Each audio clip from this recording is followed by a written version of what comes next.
আপোনাৰ ঘৰত কুকুৰ আছে নেকি? আপুনি এটা নতুন পাপি কিনি আনিম বুলি ভাবি আছে নেকি? আপুনি আপোনাৰ কুকুৰটোৰ শুই থকা পজিশ্যন বা তাৰ চলা ফুৰা কৰা ষ্টাইলতে আপুনি সকলো জানিব পাৰিব সি আচলতে কি বিচাৰি আছে বা সি কি কৰিব বিচাৰে। তাৰ আগতে আপুনি যদি ভিডিঅ'টোত লাইক কৰা নাই এটা লাইক কৰি দিয়ক আৰু আগলৈ এনেকুৱা ভিডিঅ' চাবৰ কাৰণে প্লিজ চেনেলটো ছাবস্ক্ৰাইব কৰি পেলাই অল বটনটো দবাই দিয়ক। Number 1 donate sleeping position.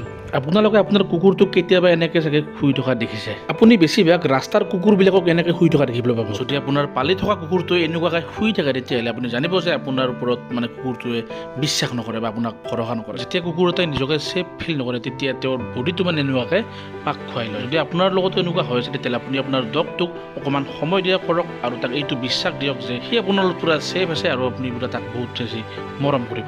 Number 2 side sleeping.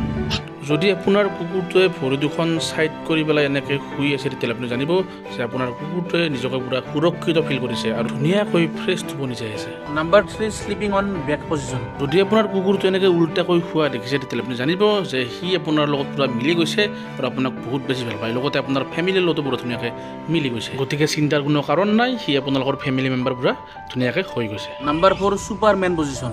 আপুনি আপোনাৰ কুকুৰটোক চাগে কেতিয়াবা এনেকৈ শুই থকা দেখিছে আৰু এনেকৈ দেখাৰ পিছত আপোনাৰ চাগে বহুত হাঁহি উঠিছে, ভাবিছে যে এইটো মানে কেনেকুৱা একশ্যনত শুই আছে ই আৰু এইটো পজিশ্যনত কুকুৰটোৱে পূৰা একদম ছুপাৰমেনৰ দৰে ভৰি দুখন আগৰ ফালে কৰি দিয়ে আৰু পিছৰ ভৰি দুখন পূৰা পিছফালে কৰি দিয়ে। এতিয়া এনেকৈ শোৱাৰ কাৰণটো হৈছে এইটো মানে কুকুৰটোৱে শুৱা নাই, সি জাষ্ট আৰাম কৰি আছে বা তাৰ খেলা খেলিব ইচ্ছা যাইছে। আপুনি যদি তাক মাতি দিয়ে ন খেলা খেলাৰ কাৰণে সি আপোনাৰ লগত পূৰা যুদ্ধ কৰিব বা সি খেলা খেলিব। আপোনালোকে বহুত কুকুৰক এনেকৈ শুই থকাও দেখিছে চাগে। ইয়াৰ কাৰণটো হৈছে কি সিহঁতে মানে শুৱে আৰু চকুটো মেলে, শুৱে আৰু চকুটো মেলে। কাৰণ হৈছে সিহঁতৰ কামৰ প্ৰেছাৰ, মানে আপোনাৰ ঘৰখন সি চাব লাগিব, আপোনাক চাব লাগিব, লগতে কোনোবা কিবা জীৱ জন্তু ঘৰত সোমাইছে নেকি সেইটো চাব লাগিব।